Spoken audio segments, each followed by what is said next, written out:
Hi friends, ನಿಮ್ಮೆಲ್ಲರಿಗೂ ಕೂಡ ನಿಮ್ಮದೇ ಆಗಿರ್ತಕ್ಕಂಥ ಯೂಟ್ಯೂಬ್ ಚಾನಲ್ ಸ್ಟಡಿ ವಿತ್ ಪರಶುರಾಮ್ಗೆ ಸ್ವಾಗತ ಅಂತ ಹೇಳ್ತಾ 4ನೇ ತರಗತಿ ಕನ್ನಡದ ದ್ವಿಭಾಷಾ ತರಗತಿಗಳು ಬೈಲಿಂಗ್ವಲ್ ಕ್ಲಾಸಸ್ಗಳಿಗಾಗಿ ನಾವು ಏನು ಮಾಡ್ತಾ ಇದ್ದೀವಿ ಅಂದರೆ ಫಸ್ಟ್ ನಿಮಗೆ ಟ್ರಾನ್ಸಿಷನ್ ಮೋಡ್ ಅಂತ ಪರಿವರ್ತನಾ ಅವಧಿಗಳಂತಿದ್ದಾವೆ. ಸೊ ಅದರಲ್ಲಿ ಜೂನಲ್ಲಿ ಆಗ್ತಕ್ಕಂಥ 30 ದಿನಗಳ ಚಟುವಟಿಕೆಗಳಲ್ಲಿ ಚಟುವಟಿಕಾ ಹಾಳೆಗಳ ಉತ್ತರಗಳನ್ನು ಮಾಡಬೇಕು. ಸೊ ಉತ್ತರಗಳನ್ನು ನೋಡ್ಕೊಂಡು ಬರೋಣ. ಇದೇ ಥರನಾಗಿರ್ತಕ್ಕಂಥ ಬೈಲಿಂಗ್ವಲ್ಗೆ ಸಂಬಂಧಪಟ್ಟಂತೆ ಎಲ್ಲ ವಿಡಿಯೋಗಳು, ವಿಶೇಷವಾಗಿ ಪರಿಸರ ಮತ್ತು ಗಣಿತದಲ್ಲಿ ಖಂಡಿತವಾಗಿ ವಿಡಿಯೋಗಳನ್ನ ಕೊಡ್ತೀವಿ, ಯೂಸ್ ಮಾಡಿಕೊಡ್ರಿ ಅಂತ ಹೇಳ್ತಾ ಲೈಕ್, ಶೇರ್ ಮತ್ತು ಸಬ್ಸ್ಕ್ರೈಬ್ ಮಾಡೋದನ್ನು ಮಾತ್ರ ಮರೆಯದಿರಿ. ಸೊ ನೋಡೋಣ, ಫಸ್ಟ್ ಚಟುವಟಿಕೆ ಹಾಳೆ 1ರಲ್ಲಿರ್ತಕ್ಕಂಥ ಪ್ರಶ್ನೆಗಳಿಗೆ ಉತ್ತರಗಳು. ಸೊ ಚಟುವಟಿಕೆ ಹಾಳೆ 1ಕ್ಕೆ ಸಂಬಂಧಪಟ್ಟಿರ್ತಕ್ಕಂಥದ್ದು ಈ ಕೆಳಗೆ ನೀಡಿರುವ ಒಗಟುಗಳನ್ನು ಬಿಡಿಸಿ ಅಂತ ಕೇಳಿದ್ದಾರೆ. ಅದರಲ್ಲಿ ಕಣ್ಣು ಇದೆ ಆದರೆ ನೋಡಲಾರದು, ಅದು ಏನು ಅಂತ ಕೇಳಿದ್ದಾರೆ. ಸೊ ದ ರೈಟ್ ಆನ್ಸರ್ ಸೂಜಿ. ಬಾಯಿ ಇಲ್ಲ ಆದರೆ ಹಾಡುತ್ತದೆ, ರೆಕ್ಕೆ ಇಲ್ಲ ಆದರೆ ಹಾರುತ್ತದೆ, ಅದು ಏನು ಅಂತ ಕೇಳಿದರು. ಸೊ ಗಾಳಿ ಇದೆ. ಹಗಲು ಮಲಗುತ್ತೇನೆ, ರಾತ್ರಿ ಎದ್ದುಕೊಳ್ಳುತ್ತೇನೆ, ನಾನು ಯಾರು ಅಂತ ಕೇಳಿದ್ದಾರೆ. ಸೊ ಗೂಬೆ. ಇನ್ನು ಒಂದು ಮನೆ, 2 ಬಾಗಿಲು, ಒಳಗೆ ಬಿಳಿ ಹಾಲು, ಅದು ಏನು ಅಂತ ಕೇಳಿದರು. ತೆಂಗಿನಕಾಯಿ. 5 ಕೈ ಇದೆ, ಕಾಲು ಇದೆ ಆದರೆ ನಡೆಯಲಾರದು, ಅದು ಏನು ಅಂತ ಕೇಳಿದ್ದಾರೆ. ಕುರ್ಚಿ. ಇನ್ನು ಮಳೆ ಬಂದರೆ ಬರುತ್ತೇನೆ, ಬಣ್ಣ ಬಣ್ಣವಾಗಿ ಕಾಣುತ್ತೇನೆ, ನಾನು ಯಾರು ಅಂತ ಕೇಳಿದ್ದಾರೆ. ಕಾಮನಬಿಲ್ಲು. ತಿನ್ನುವುದಿಲ್ಲ, ಕುಡಿಯುವುದಿಲ್ಲ, ಆದರೂ ದಿನವಿಡೂ ಓಡಾಡುತ್ತಿರುತ್ತೇನೆ, ಆದರೆ ಏನು ಅಂತ ಕೇಳಿದ್ದಾರೆ. ಗಡಿಯಾರ. ಇನ್ನು ಲಾಸ್ಟ್ ಇತ್ತು, ಎತ್ತರದ ಮರದ ಮೇಲೆ ಹುಟ್ಟುತ್ತೇನೆ, ಒಳಗೆ ನೀರು ತುಂಬಿರುತ್ತದೆ, ನಾನು ಯಾರು ಅಂತ ಕೇಳಿದ್ದಾರೆ. ತೆಂಗಿನಕಾಯಿ ಅಂತಕ್ಕಂಥದ್ದು ಮೊದಲ ಚಟುವಟಿಕೆ ಹಾಳೆ ಉತ್ತರಗಳು ಇತ್ತು. ಸೊ ನೋಡೋಣ, ಚಟುವಟಿಕೆ ಹಾಳೆ 2 ಪದಗಳ ಜೋಡಿ ಅಂತ ಇದೆ. ಫಸ್ಟ್ ಇತ್ತು ಸಮಾನಾರ್ಥಕ ಪದಗಳನ್ನು ಬರಿಬೇಕಾಗಿತ್ತು. ಅಲ್ಲಿ ಸಂತೋಷ, ಆನಂದ, ಕೋಪ, ಸಿಟ್ಟು, ಮನೆ, ಭವನ, ಹೂವು, ಪುಷ್ಪ, ದೊಡ್ಡ, ಬೃಹತ್ ಅಂತ ಇದೆ. ಇನ್ನು ವಿರುದ್ಧಾರ್ಥಕ ಪದಗಳನ್ನು ಬರಿಬೇಕು. ಬೆಳಕು, ಕತ್ತಲೆ, ಹಗಲು, ರಾತ್ರಿ, ಮೇಲೆ, ಕೆಳಗೆ, ಒಳ್ಳೆಯದು, ಕೆಟ್ಟದು, ಬಿಸಿ, ತಂಪು. ಇನ್ನು ಸೂಚಿಸಿದಂತೆ ಪದಗಳನ್ನು ಹೊಂದಿಸಿ ಬರೆಯಿರಿ. ಫಸ್ಟ್ ಒನ್ ಸಮಾನಾರ್ಥಕ ಪದಗಳನ್ನು ಹೊಂದಿಸಿ ಬರೆದಿದ್ದೀವಿ. ಸಂತೋಷ, ಆನಂದ, ಕಾಡು, ಅರಣ್ಯ, ರವಿ, ಸೂರ್ಯ. ಇನ್ನು ವಿರುದ್ಧಾರ್ಥಕ ಪದಗಳಿದ್ದಾವೆ. ಕಪ್ಪು, ಬಿಳಿ, ಹೊಸದು, ಹಳೆಯದು, ಹೆಚ್ಚು, ಕಡಿಮೆ. ಚಟುವಟಿಕೆ ಹಾಳೆ 3ಕ್ಕೆ ಹೋಗೋಣ. ಕೆಳಗಿನ ವಾಕ್ಯಗಳಲ್ಲಿ ನಾಮಪದಗಳಿಗೆ ಗೆರೆ ಎಳೆಯಿರಿ ಅಂತ ಕೇಳಿದ್ದಾರೆ. ಸೊ ನಾನು ಆರಿಸಿ ಬರೆದಿದ್ದೀನಿ, ಅದನ್ನು ನೀವು ಏನು ಮಾಡಬೇಕು, ಅವುಗಳಿಗೆ ಅಂಡರ್ಲೈನನ್ನು ಮಾಡಿ. ರವಿ ಶಾಲೆಗೆ ಹೋಗುತ್ತಾನಿದೆ. ರವಿ ಮತ್ತು ಶಾಲೆ ಇವು 2 ಏನಪ್ಪ ಅಂತಂದರೆ ನಾಮಪದಗಳು, ನೌನ್ ಫಾರ್ಮ್ಸ್.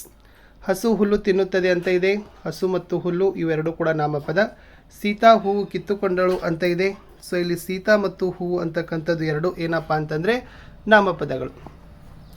ಮಕ್ಕಳು ಉದ್ಯಾನವನದಲ್ಲಿ ಆಟವಾಡುತ್ತಿದ್ದಾರೆ ಅಂತ ಇದೆ. ಸೊ ಮಕ್ಕಳು ಮತ್ತು ಉದ್ಯಾನವನ ಅನ್ನೋದು ಎಸ್ ನಾಮಪದಗಳು. ರಾಮು ಪುಸ್ತಕ ಓದುತ್ತಿದ್ದಾನೆ ಅಂತ ಇದೆ.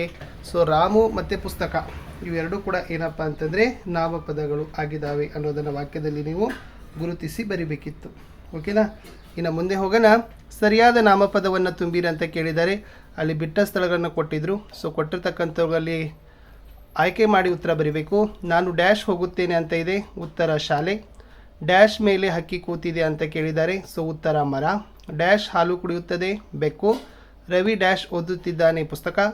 ಡ್ಯಾಶ್ ಕರ್ನಾಟಕದ ರಾಜಧಾನಿ ಅಂತ ಕೇಳಿದರು. ಸೊ ಬೆಂಗಳೂರು ಅಂತಕ್ಕಂಥದ್ದು ನೀವು ಏನು ಮಾಡಬೇಕಾಗಿತ್ತಪ್ಪ ಅಂತಂದರೆ ಬರಿಬೇಕಾಗಿತ್ತು. ಇಷ್ಟು ಏನಾಗಿತ್ತು ಅಂತಂದರೆ ಪ್ರಶ್ನೆಗೆ ಉತ್ತರಗಳಿತ್ತು ಚಟುವಟಿಕೆ ಹಾಳೆ 2ಕ್ಕೆ ಸಂಬಂಧಪಟ್ಟಂತೆ. ಇನ್ನು ಈ ಪದಗಳಿಗೆ ನಿಮ್ಮದೇ ವಾಕ್ಯ ರಚನೆ ಮಾಡಿ ಅಂತ ಕೇಳಿದರೆ ಶಾಲೆ, ನಾನು ಪ್ರತಿದಿನ ಶಾಲೆಗೆ ಹೋಗುತ್ತೇನೆ. ಮಗು ಉದ್ಯಾನವನದಲ್ಲಿ ಆಟವಾಡುತ್ತಿದೆ ಅನ್ನೋದನ್ನು ವಾಕ್ಯಗಳನ್ನು ಬರೀಬೇಕು. ಬಿಟ್ಟ ಸ್ಥಳಗಳನ್ನು ಸೂಕ್ತ ಉತ್ತರದಿಂದ ತುಂಬಬೇಕು. ಕಾಡಿನಲ್ಲಿ ಓಡುವ ಜಿಂಕೆ ಒಂದು ಪ್ರಾಣಿ. ನಾನು ಪ್ರತಿದಿನ ಪಾಠ ಕಲಿಯಲು ಹೋಗುವ ಶಾಲೆ ಒಂದು ಸ್ಥಳ. ನಿಮ್ಮ ಜೊತೆ ಆಟವಾಡಲು ಗೆಳೆಯ ರಾಮು ಒಬ್ಬ ವ್ಯಕ್ತಿ ಅಂತಕ್ಕದ್ದನ್ನು ನೀವು ಆಯ್ಕೆ ಮಾಡಿ ಬರಿಬೇಕು. ಇನ್ನು ಚಟುವಟಿಕೆ ಹಾಳೆ 4ಕ್ಕೆ ಬರ್ತೀನಿ. ಚಿತ್ರ ಸರಣಿಯನ್ನು ಗಮನಿಸಬೇಕು. ಅದರಲ್ಲಿ ಓದಿ ಅದರಲ್ಲಿರ್ತಕ್ಕಂಥ ಸರ್ವನಾಮಗಳನ್ನು ಪಟ್ಟಿ ಮಾಡಬೇಕು. ಸೊ ನೀವು ಚಿತ್ರ ನೋಡಿದ ಮೇಲೆ ಗೊತ್ತಾಗ್ತದೆ ಅದರಲ್ಲಿ ಯಾವೆಲ್ಲ ಸರ್ವನಾಮಗಳಿದಾವಪ್ಪ ಅಂದ್ರೆ ಇದು, ನಮ್ಮ, ಇವರು, ಅವರ, ನೀವು, ಅವರನ್ನು, ನಾವು. ಸೊ ಇವೆಲ್ಲ ಏನಪ್ಪ ಅಂತಂದ್ರೆ ಸರ್ವನಾಮಗಳು. ನಾಮಪದಗಳ ಬದಲಾಗಿ ನಾವು ಉಪಯೋಗವನ್ನು ಮಾಡ್ತೀವಿ. ಇನ್ನು ಚಟುವಟಿಕೆ ಹಾಳೆ 5 ಚಿತ್ರ ನೋಡಿ ಸೂಕ್ತ ಪದ ಬರೀಬೇಕು. ಸೊ ಫಸ್ಟ್ದಲ್ಲಿ ಹೂ ಇತ್ತು, ಅದ್ರ ಮುಂದೆ ಹೂಗಳು ಅಂತ ಬರೀಬೇಕು. ಚೆಂಡು, ಚೆಂಡುಗಳು. ಮರ, ಮರಗಳು.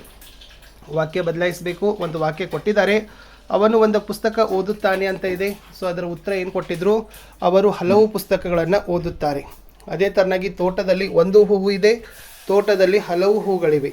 ಮರದಲ್ಲಿ ಒಂದು ಹಕ್ಕಿ ಕುಳಿತಿದೆ, ಮರದಲ್ಲಿ ಹಲವು ಹಕ್ಕಿಗಳು ಕುಳಿತಿವೆ. ಹುಡುಗ ಆಟ ಆಡುತ್ತಾನೆ, ಹುಡುಗರು ಆಟ ಆಡುತ್ತಾರೆ ಅಂತ ಬರೆದ್ರೆ ಸಾಕು. ಚಟುವಟಿಕೆ ಹಾಳೆ 6 ಪ್ರಾಸಪದಗಳನ್ನು ಸೇರಿಸಿ ಅಂತ ಕೊಟ್ಟಿದ್ರು. ಸೊ ಅ ಪಟ್ಟಿಯಲ್ಲಿರ್ತಕ್ಕಂಥ ಪದಗಳನ್ನು ಆ ಪಟ್ಟಿಯೊಂದಿಗೆ ನೀವೇನು ಮಾಡಬೇಕಪ್ಪ ಅಂತಂದರೆ ಹೊಂದಿಸಬೇಕು. ಆಟ, ಓಟ, ಊಟ, ನೋಟ, ಮರ, ಸರ, ಪಾಠ, ಹಾಡು, ಕಾಡು, ತೋಟ. ಇನ್ನು ಗುಂಪಿಗೆ ಸೇರದ ಪದವನ್ನು ಪತ್ತೆ ಹಚ್ಚಿ ಬರಿಬೇಕು. ಆನೆ, ನಾನೆ, ಬಾಳೆ ಅಂತ ಇದೆ. ಸೊ ಇಲ್ಲಿ ಯಾವ ಪ್ರಾಸಪದ ಸರಿ ಹೊಂದಲ್ಲ, ಬಾಳೆ. ಮನೆ, ದಿನ, ನೆನೆ, ಉತ್ತರ ಬಂದುಬಿಟ್ಟು ದಿನ. ತೋಟ, ನೋಟ, ಹಾಡು ಇದೆ. ಸೊ ಇದರಲ್ಲಿ ಗುಂಪಿಗೆ ಸೇರೋದು ಹಾಡು ಅನ್ನೋದನ್ನು ಬರಿಬೇಕು. ಇನ್ನು ಕೆರೆ, ಗಿಡ, ಹೆರೆ ಅಂತ ಇದೆ. ಸೊ ಗಿಡ ಇಸ್ ದ ರೈಟ್ ಆನ್ಸರ್. ಇನ್ನು ಬಿಟ್ಟ ಸ್ಥಳಗಳನ್ನ ಪ್ರಾಸಪದದಿಂದ ತುಂಬಬೇಕು. ತೋಟದಲ್ಲಿ ಬೆಳೆದಿದೆ ಚಂದದ ತರಕಾರಿ, ಆಕಾಶದಲ್ಲಿ ಹಾರುತ್ತಿದೆ ಸುಂದರ ಹಕ್ಕಿ. ಶಾಲೆಗೆ ಹೋಗಿ ಕಲಿಯೋಣ ಪಾಠ, ಸಂಜೆ ಬಿಡುವಿನಲ್ಲಿ ಆಡೋಣ ಆಟ. ಮಳೆ ಬಂದಾಗ ಹಿಡಿಯೋಣ ಛತ್ರಿ, ಬೆಂಕಿ ಇಟ್ಟಾಗ ಉರಿಯುತ್ತದೆ ಬತ್ತಿ ಅನ್ನೋದನ್ನು ಬರಿಬೇಕು. ಚಟುವಟಿಕೆ ಹಾಳೆ 7 ವರ್ಣಮಾಲೆಯ ಅನುಕ್ರಮವನ್ನು ಅನುಸರಿಸಿ ಬಿಟ್ಟ ಸ್ಥಳಗಳನ್ನು ತುಂಬಬೇಕು. ಅ ಆದ ನಂತರ ಬರ್ತಕ್ಕಂಥದ್ದು ಆ, ಉ ನಂತರ ಬರ್ತಕ್ಕಂಥದ್ದು ಉ ಈಸ್ ದ ರೈಟ್ ಆನ್ಸರ್. ಎ ನಂತರ ಬರ್ತಕ್ಕಂಥದ್ದು ಎ, ಐ, ಓ ಅಗನ ಓ, ಔ ಅಂತ ಇದೆ. ಸೊ ಚಿತ್ರ ನೋಡಬೇಕು, ಮೊದಲ ಅಕ್ಷರವನ್ನು ಬರಿಬೇಕು. ಫಸ್ಟ್ ಚಿತ್ರದಲ್ಲಿ ಕಾಣ್ತಾ ಇರೋದು ಹೂ ಅಂತ ಇದೆ, ಮೊದಲ ಅಕ್ಷರ ಹ. ಸೆಕೆಂಡ್ನಲ್ಲಿ ಆನೆ, ಮೊದಲ ಅಕ್ಷರ ಆ. ಥರ್ಡ್ ಒನ್ ಮಾವಿನ ಹಣ್ಣು, ಮೊದಲ ಅಕ್ಷರ ಮ. ಷಡ್ಭುಜಾಕೃತಿ, ಮೊದಲ ಅಕ್ಷರ ಶ. ಇನ್ನು ಚಟುವಟಿಕೆ 8 ಚಿತ್ರ ನೋಡಿ ಪದ ಬರೆಯಿರಿ. ಚಿತ್ರ ಕಾಣಿಸ್ತಾ ಇರೋದು ನಿಸರ್ಗ, ಪ್ರಕೃತಿ, ಕಾಡು. ಎನಿವನ್ 2 ಹುಲಿ, 3 ಕಾಮನಬಿಲ್ಲು, 4 ಯಕ್ಷಗಾನ.